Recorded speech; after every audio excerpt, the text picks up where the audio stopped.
जिस टॉपिक पे मैं बातचीत कर रहा हूं, मैं बात कर रहा हूं फिफ्थ बेसिक पे, और वो है follow up with in 48 hours. आपने जिस व्यक्ति को प्लान दिखाया है उस व्यक्ति से आपने दोबारा मिलना है, 48 आवर्स के अंदर अंदर मिलना है। हम जितना भी काम हम बेसिक क्यों कर रहे हैं, ये जो पॉइंट अब तक हमने फॉलो किए हैं, चाहे हमने प्रोडक्ट यूज किया है, लिस्ट बनाई है, कॉन्टेक्ट किया है, प्लान दिखाया है, ये इसलिए किया है ताकि हम सामने वाले व्यक्ति को अपना प्रोडक्ट दे सकें या हम उसे अपने बिजनेस में ज्वाइन कर सकें। यह हमारा मकसद रहा है मेन। अब समय आ गया है जिस मकसद के लिए हम बेसिक्स फॉलो कर रहे हैं उसका परिणाम लेने का, यानी या तो प्रोडक्ट सेल करने का या सामने वाले व्यक्ति को अपने नेटवर्क में ज्वाइन करवाने का। एक कहावत है, पुरस्कार प्रयासों को नहीं मिलते, परिणामों को मिलते हैं।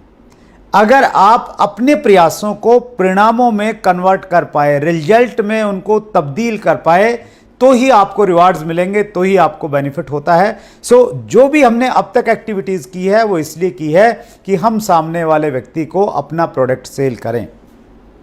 हम इसमें विस्तार से बातचीत करते हैं।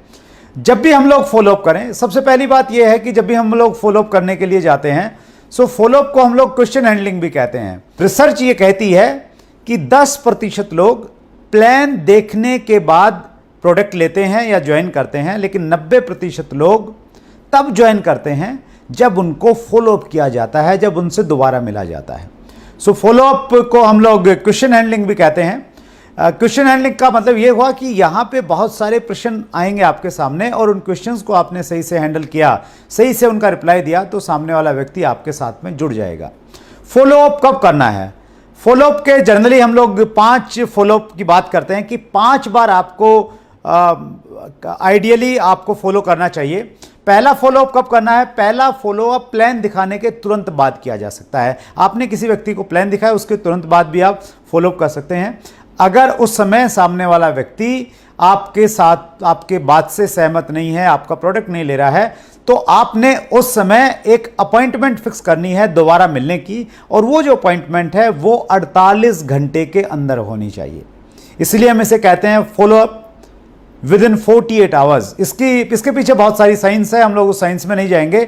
बस आपने ये याद रखना है कि अगर आपने किसी को प्लान दिखाया तो 48 घंटे के अंदर अंदर आपने उस व्यक्ति से दोबारा संपर्क करना है। संपर्क करें, फॉलोअप आपका कंफर्म बुक हो। उसके लिए एक बड़ा अच्छा तरीका यह हो सकता है कि जब आपने उसको प्लान दिखाया उस समय आप फॉलोअप किट एक रखें अपने पास में, जिसमें कुछ लिटरेचर हो, कुछ बुक्स हो, प्रोडक्ट कैटलॉग हो सकता है, वो वहाँ पे आप छोड़िए उस नए साथी के पास में, और आप कहिए कि ये आप देखिए, और प्रमोशन के साथ में वो चीज़ें वहाँ पे छोड़ के आइए, और आप उनसे समय लीजिए कि मैं अभी तो थोड़ा जल्दी में हूँ, मैं दोबारा आपसे मिलूंगा, तो बताइए कल हम लोग मिलें या परसों मिलें। 2 ऑप्शन देके 48 आवर्स के अंदर अंदर आपने दोबारा फॉलोअप वहीं पे बुक कर लेना है।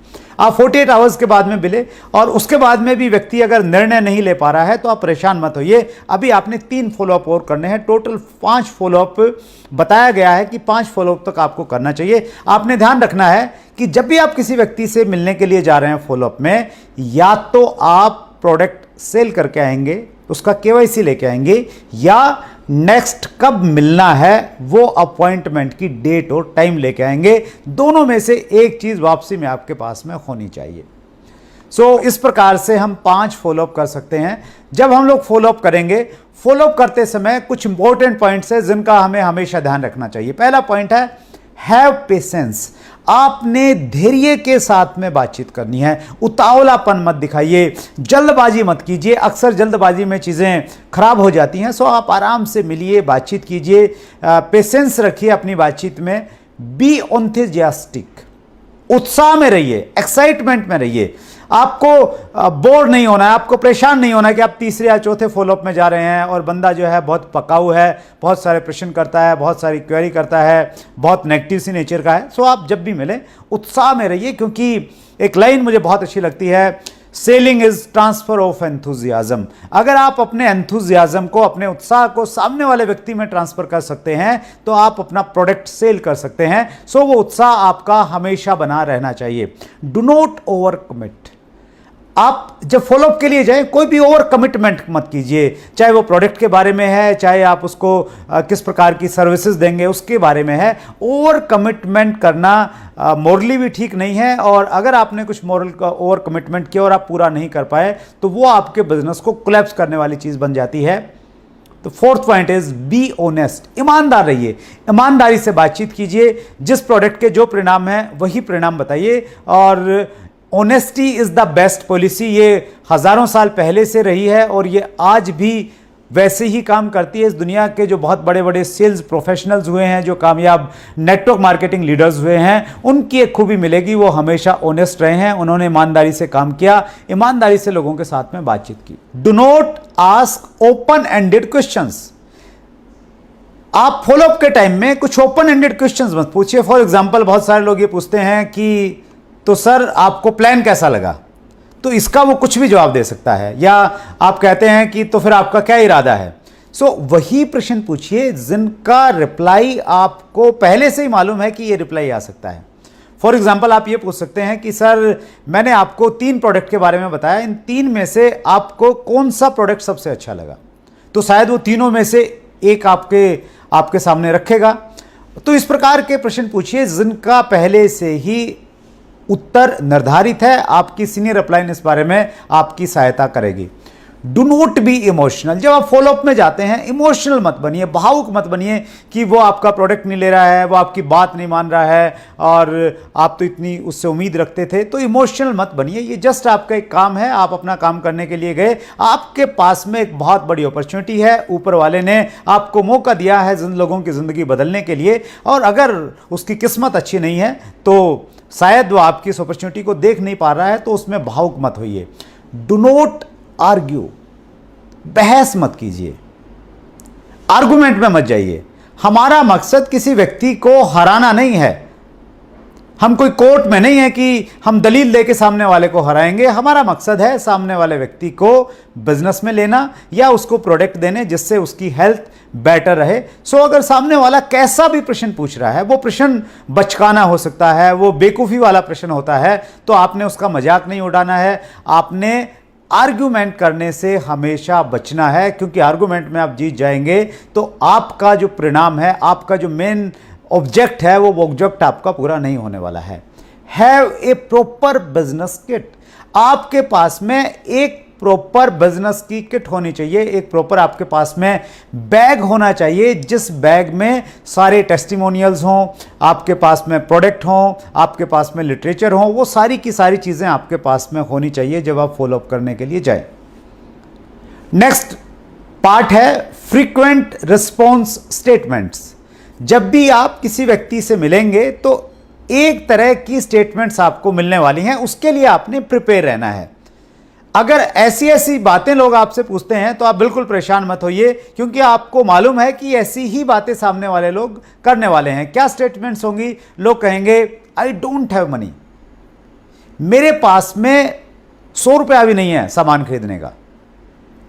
आपको मालूम है उनके पास में पैसा है और वो बहुत सारा पैसा ऐसे ही उड़ा देते हैं, लेकिन आपने उससे आर्ग्यू नहीं करना है, आपने पेशेंस के साथ में बातचीत करनी, उसको आगे बढ़ाना है अपने तरीके से। लेकिन ये मान के चलिए कि लोग ऐसे ही स्टेटमेंट आपके सामने देंगे, आई डोंट हैव टाइम, मेरे पास में समय नहीं है बिल्कुल भी।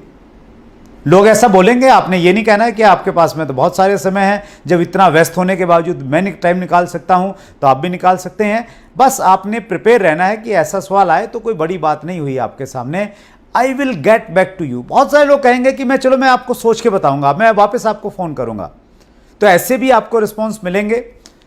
लोग कहेंगे प्रोडक्ट्स आर कॉस्टली, जो सामान है वो बहुत महंगा है, इतना महंगा सामान मैं नहीं खरीद सकता।